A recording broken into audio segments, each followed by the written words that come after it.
and welcome to another episode of Frosty's Projects. Project today is I've got a bedroom in my basement that I need to do some work on. There's actually 3 different pieces that I'm going to be working on, so it's too much work to put into a single video, so I'll break this into 3 parts. This room has been vacated long enough for me to do this work, and then my 2 older girls, Annabelle and Savannah, will be moving to this as a bedroom.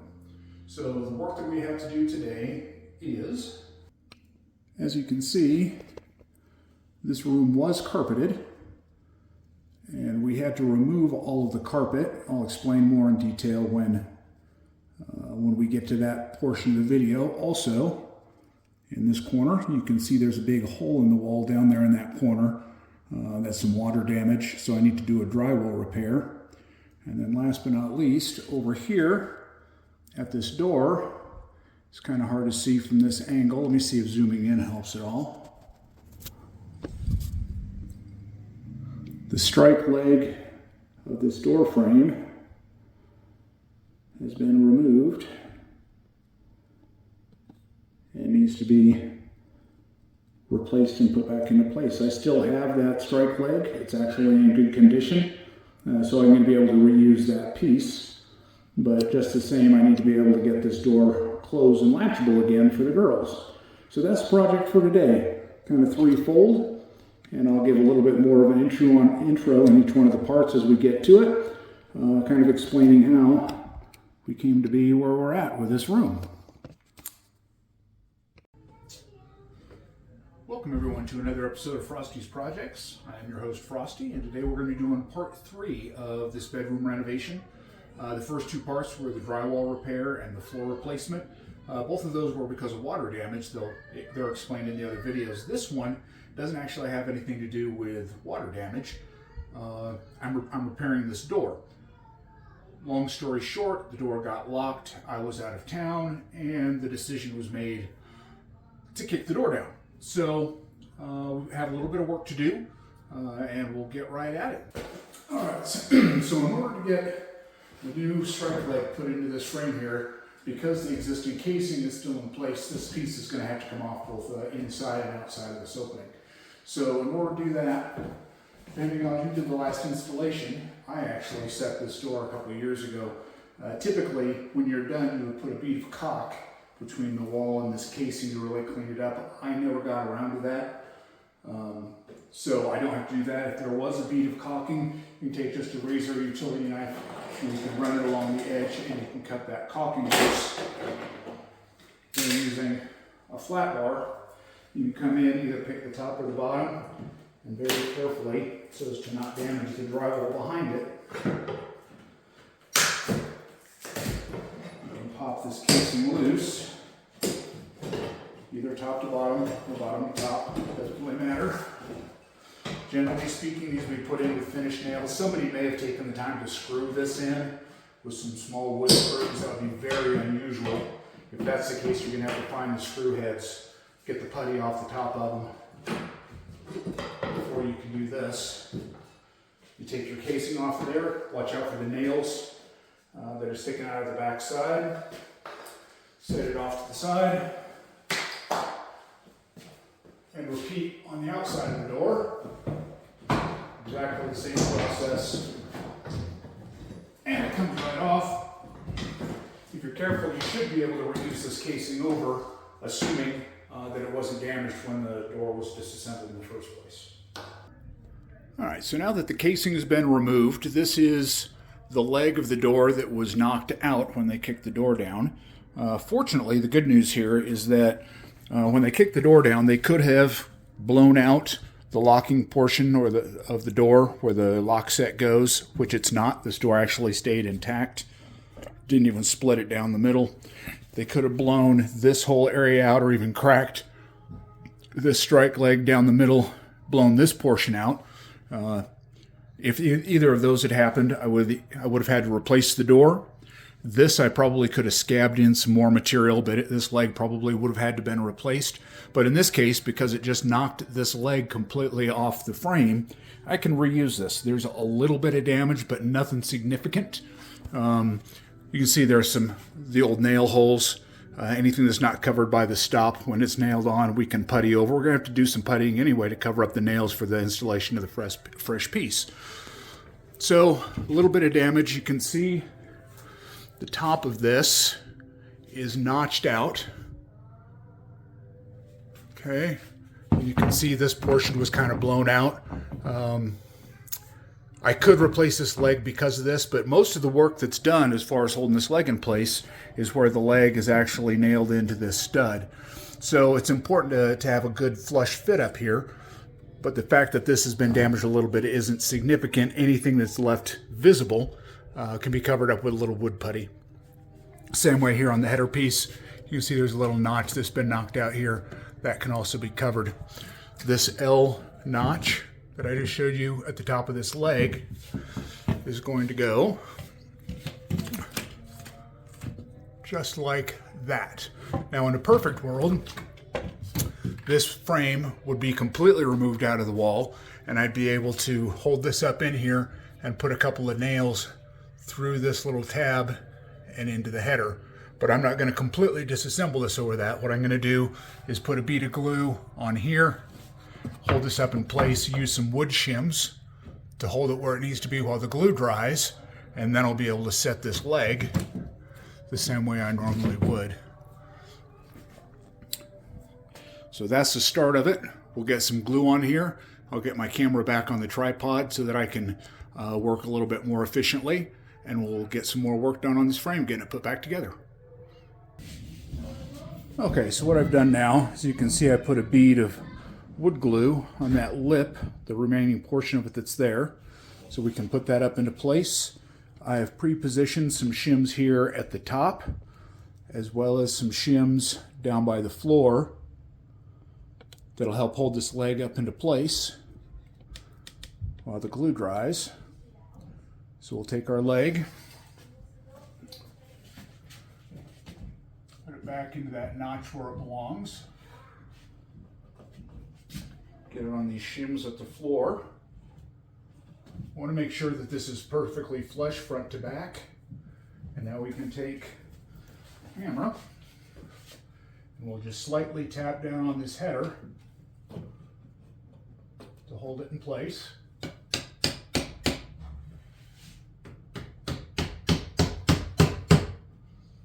we'll take a couple more wood shims.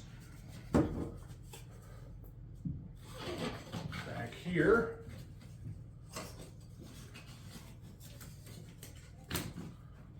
To hold the two pieces tight together.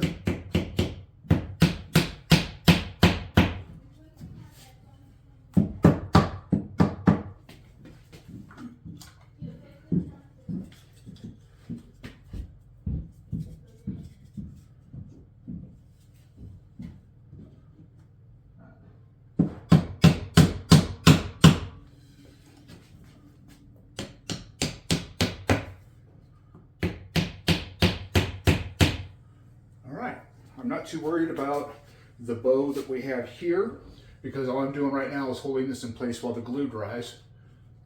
Then when it comes time to actually set this leg, make sure that it's got the correct reveal to the door, and we're nailing it to the wall, I can take this bow out of it because I won't have to support it at the floor anymore. So one more look at the rig we have here. We've got a couple shims here at the top holding this down. We've got some shims here holding the strike leg over where I have the glue, and then down on the floor I've got a stack of shims holding that door leg up in place while we're waiting for the glue to dry. So once the glue is dry, we'll be ready to start getting this leg straightened up and plumbed and be ready to start putting some casing on it. Okay, so now that our glue is dry up here in the corner, while I was waiting for the glue to dry, my girls actually took the time to paint their door. There you go, thanks for saying hi, Bills. They were a little disappointed there was only white paint available. I said, why can't they paint it another color? I said, well, save your money, you can buy your own paint. And they thought that was a great idea, then immediately started arguing about what color to paint the door. It's white now. Girls. We didn't paint it. So, Why? the door's painted, the glue is dry, we're ready to start setting this leg. You ready? Yeah. Okay, so I know I said in the first two parts of this this three-part series that I was doing a drywall repair, and I said, well, I'm not a drywaller. And we're doing a floor repair, and I said, well, I'm not a floor guy. Well, now we're doing a door repair, and guess what? I do, in fact, happen to be a door guy. It's what I do for a living. I do commercial doors and hardware. Dad. Thanks, buddy. We just bought some wood shims. We're going to need these. Yeah. So, before we get started, we'll go over a little bit of terminology, so that when I start talking about different items, you know what I'm talking about. So, the door parts in question are, we've got two legs. The hinge leg, that's the leg that has the hinges. You have the strike leg, which is the leg that has the strike. Then you have the header. Now, each of these three pieces is made up of two components. One component is the bulk of it, which is called the rabbet. And then attached to the rabbet is the stop, which is this extra piece that's here. There's a stop on the inside, and then on this leg, the stop has been removed to facilitate its installation. This is the stop right here. And the last thing that we're going to talk about when we're doing this is going to be what's called the reveal. Let's see if I can get this door to close. Here we go. The reveal is the gap that goes around the edge between the rabbet and the door all the way around. And what you want to have when you're done is a nice even reveal. A typical reveal is between a 1/16 and an 1/8 of an inch.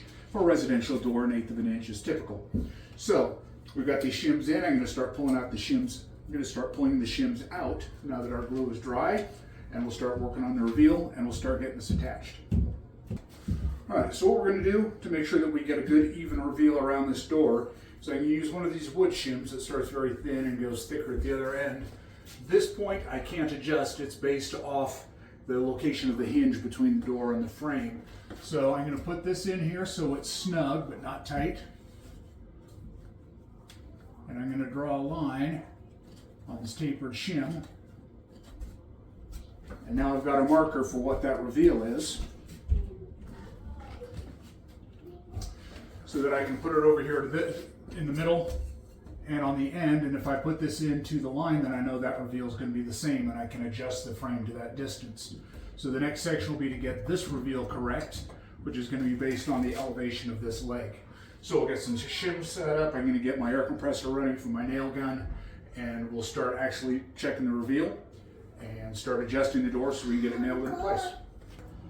Okay, so I have my air compressor all set up. I've got some wood shims available here down on the floor. I've got my, the one that I've determined is my reveal shim that's marked. I have it handy. So what we're going to do now is we're going to close this door. There's a bow in this strike leg, so we'll just pull the frame back with our finger, and we'll get this door closed. Now it rubbed a little bit right here in this corner, so we need to increase our reveal here. In order to do that, we need to elevate this leg further up off the floor. So in order to do that, I've got some shims underneath it. They're tapered, so the further you drive them in, the thicker that distance gets. So if you imagine this is the floor,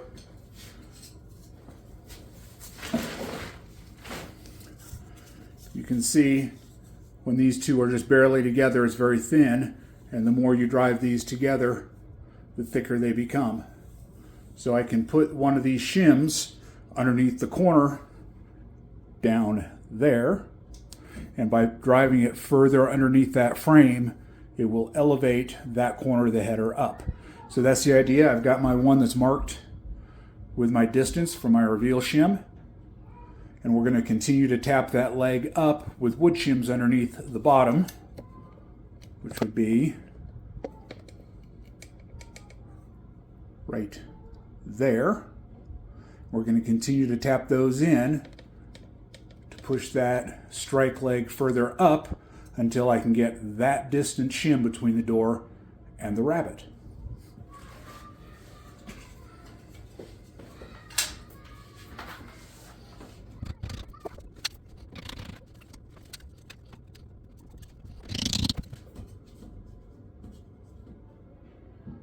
And there we go. Now it fits.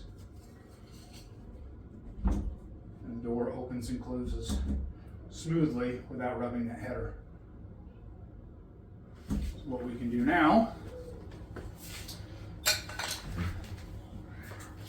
I still have my shims in here from when I was pinching that together. We can help pin it here.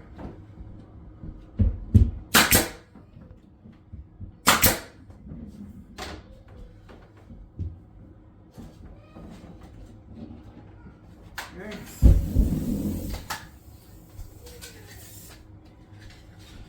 I'll take some wood shims.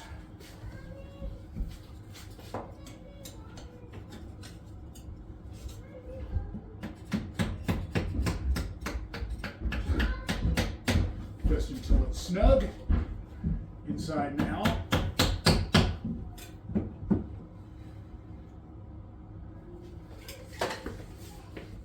The door still opens and closes, that I haven't moved that header at all. Still closes nicely with a good reveal. And right through the shims. There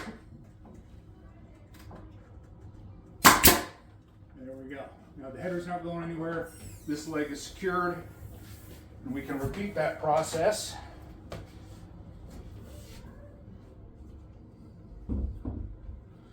Because as you can see, I've got more reveal here in the middle than I do at each corner.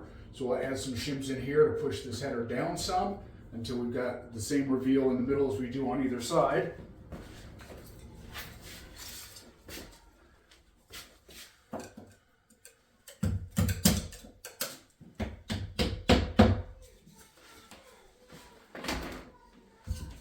Here's our reveal shim. Still a little large.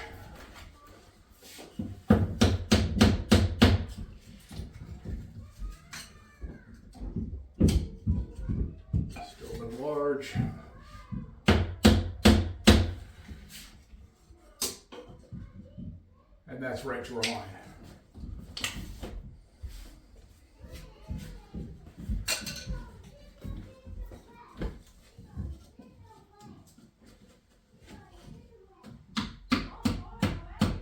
Just like that.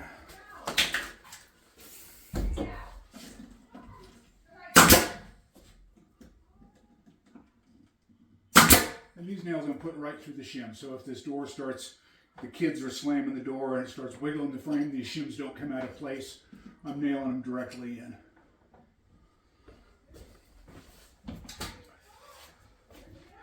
Now this one was easy because it was naturally pushed up towards the header, so all I had to do was put some shims in and push it down. This side's going to be a little trickier because this frame wants to bow out. Correction, it wants to bow in. So getting shims in here to get a reveal, as soon as I open up the door to put nails into it, those shims are going to fall. So it's going to be a little trickier, but we'll figure it out. First thing we need to do is check our reveal, because our reveal on this side of the door is just slightly larger than it is across the top. So we'll come up with a new reveal for the edge of the door.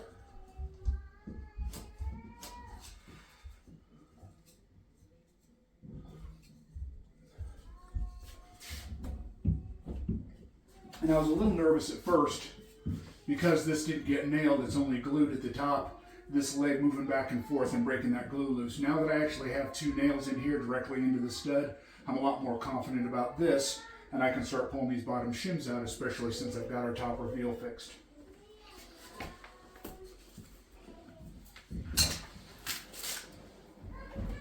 So if we pull these shims out,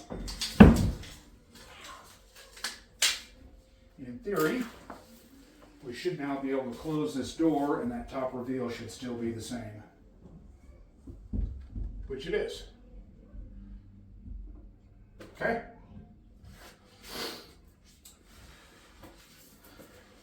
So what we can do now is we still have our new reveal marked. We'll put that between the door and the rabbit to our mark, like so. And now we'll put some shims in here until it's just snug.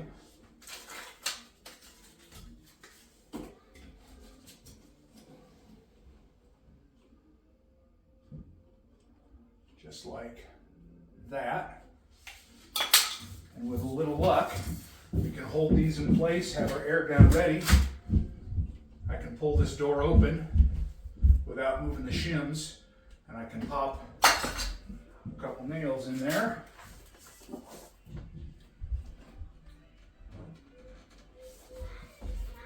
Without adjusting that reveal at all.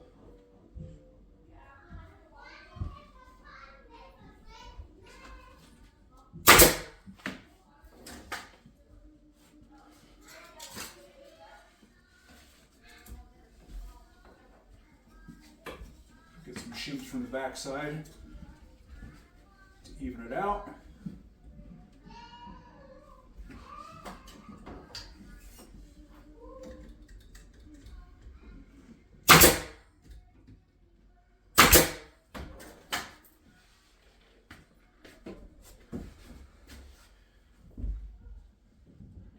Still have a nice reveal. There's a little bit of a bow here. We're going to add some more nails midway in this span anyway. We now have the same reveal there that we do up there. Now we can set our bottom reveal.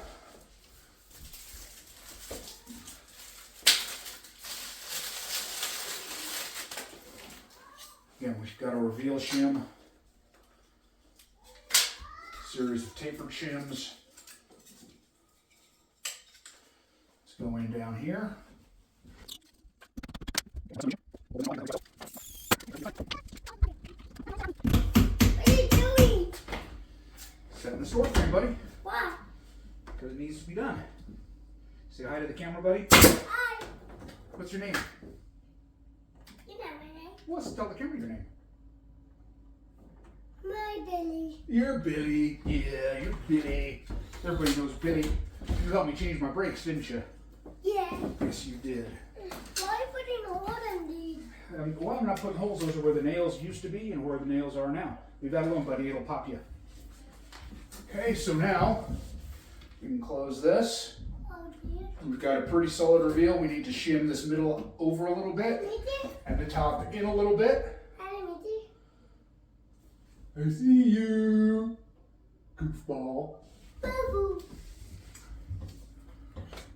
Okay, so Oh yeah. it's looking nice, isn't it, buddy? Yeah. It's because you showed up.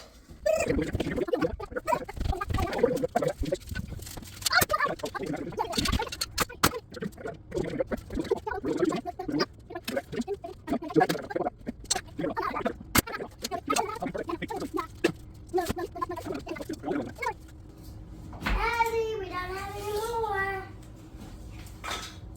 Daddy, we don't have any more. Okay, Open another one. you're just hiding them in your hand, you goofball. Yeah, I know your tricks. Okay, so now we can close this. And No. now we've got a nice reveal all the way around the perimeter of the door. That's beautiful, isn't it, buddy? Yeah. Yeah. All right, so now that I've got it all shimmed, we've got it all nailed into place, we have all these shims that are left sticking out from all around the door. Obviously, they need to go away. A couple ways you could do it. You just take your hand and you can pop it real quick and bust it and break it off at the edge. Kind of leaves an ugly edge. You could use a sharp chisel and cut them. Personally, I like using a multi-tool. So we're going to go around the outside of the perimeter of this door, inside and out, and we're going to cut off all these shims.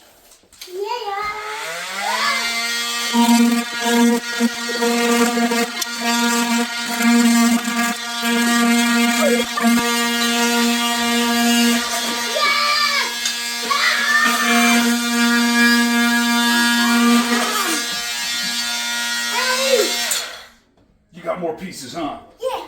All right. All right, so now that we've got our reveal set, the frame is nailed all in place, we've got all our shims cut. Before we put on the stop, we could do the stop now, but it's a lot easier to put the stop on if you have the door latchable, so that way you can work from the outside of the door without the door always pushing open. So we're going to go ahead and throw the lock set on real quick. Really nothing to it. Here's your latch bolt. As you put this in the door, you want to make sure that the beveled side faces your strike. It goes in place. A couple wood screws into the edge.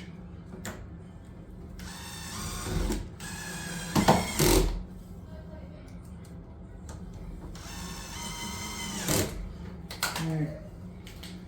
Now some of these, depending on your residential door, sometimes instead of having a mortised out area for this plate, sometimes it'll use a collar like this. You take off this plate and you replace it with this collar if that's how your door happens to be set up. I personally like the kind with a plate. It's a little more secure. So when you're putting this lock set together, you always want to make sure you've got one side that doesn't have screws. You'll have one side that does have screws. The side of the screws goes to the inside of the door. Now this is a passage set. It has no lock, no security, so it really doesn't matter.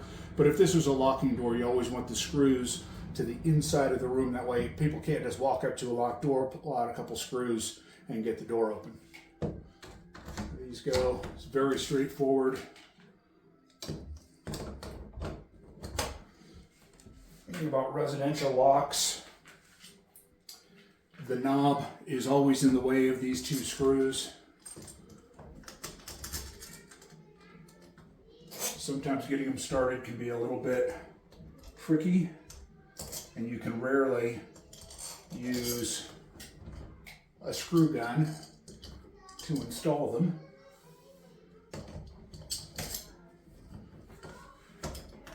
Because the knob is in the way, you have to use a screwdriver. Is what it is with residential stuff.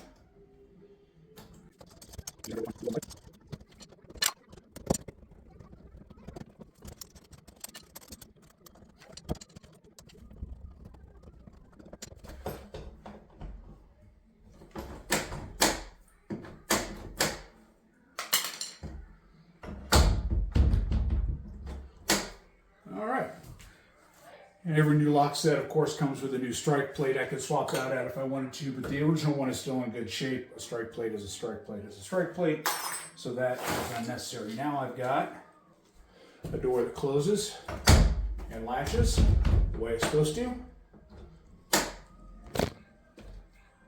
And we're ready to put the stop on. All right, so now that we've got the lock set on and we can close and latch this door, time to put on this stop. When the door closed, the stop is going to go right up against it.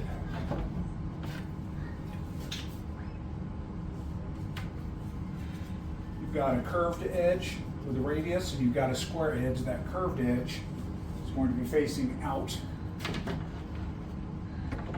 and the sharp edge will go towards the door. And the way this is set up, this corner it has been mitered, and I don't know why this corner wasn't mitered in the first place. So we're going to go ahead and put a 45-degree bevel on that corner so that we can miter it up to match the other, and we'll get it nailed in place. All right, so we've got this edge mitered or beveled so it fits up in here. Got my air gun ready. Now, when I was setting the frame, I was using 16 gauge nails. For this, we don't need 16 gauge. This is just a trim piece. I'm using 18 gauge nails for this. So you put this up in here. You'll get. Doesn't have a belt hook. Oh, unfortunate. So, easiest way to do this, for your first nail, you'll get it tucked in nice and tight and perfectly even with the existing stop.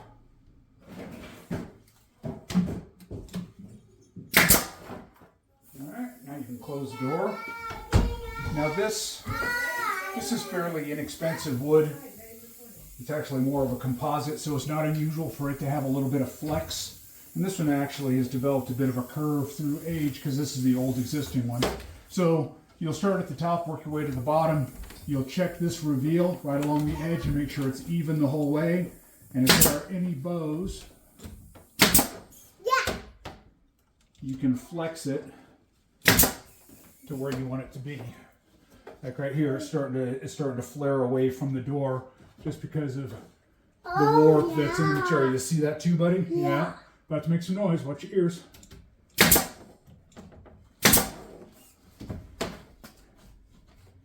Bye, Grandma.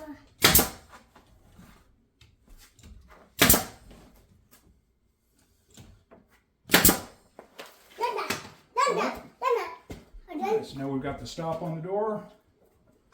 Opens and closes the way it's supposed to. Try. Go ahead and try, buddy. Wow. Give it a close. Nice. Just like that. All right, so we've got this side ready to get cased in. I'm going to start with the header and use that as my base piece. So in order to get my dimension, what I did was when you put your casing up here, you're going to want your casing to be back off the edge of this frame 1/8 of an inch and up 1/8 of an inch. Okay, on each side. So I measured from the inside of the frame over here to the inside of the frame which was 29 7/8. That's kind of a weird measurement, but sure, that's what we're going to roll with. Okay, plus an 1/8 on this side is 30. 30 1/8. So I've cut my piece. If you take this and hold it up there so that I'm 1/8 of an inch above the rabbet and 1/8 of an inch off over here, I should have 1/8 of an inch off over here, and I can nail this in place and we'll have a good reveal. All right, so when my son Iggy did the base on the flooring here, he extended this base all the way out to the edge of the opening, and he wasn't considering the fact that the trim for the door had been taken off. Not a big deal. It's an easy mistake to make, so I'm going to go ahead and I marked out where this needs to be cut to facilitate the casing of the door. Get it marked back. I also need to add, you can see where he put a nail in to hold it, so I'm going to add a nail. Meant to do that. Back.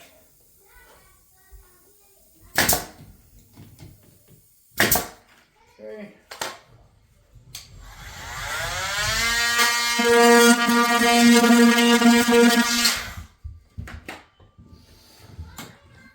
Pull out of there. Now when we put our casing in place, we'll go right up next to it like that. Just the way she's supposed to.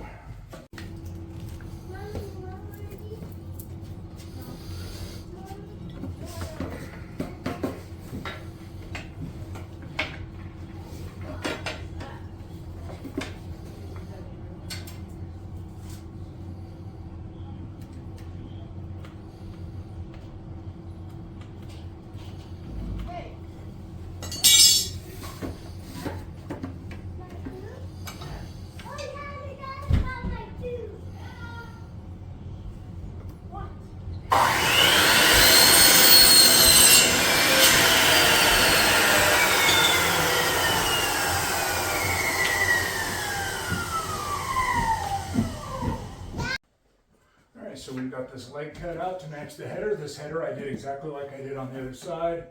We've got our corners mitered.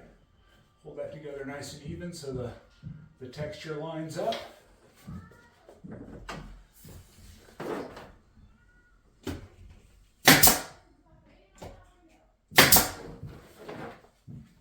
And just like the stop, this material has a tendency to have some bows and flexes to it, but it's easy to bend back exactly where you want it.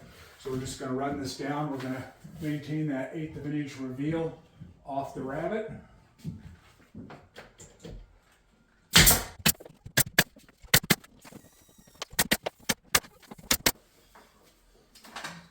Okay, that 1/8 of an inch reveal also allows for the bevel around that strike.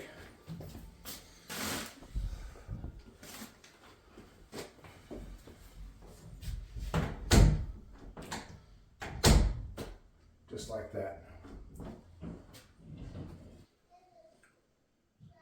All right, last but not least, we've got ourselves a wall bumper.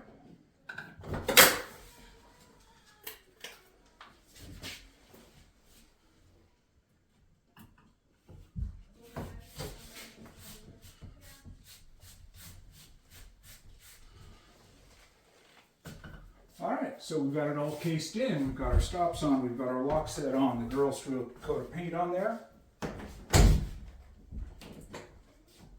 Last thing this part of the project needs is for the girls to throw some paint on it. And I'll let them decide what color it's going to be before we get there, huh? Alright, hopefully you all have enjoyed learning how to swing or fix a door. Hope everybody has a blessed and awesome day. I know that I am. And I look forward to seeing you in the next episode of Frosty's Projects.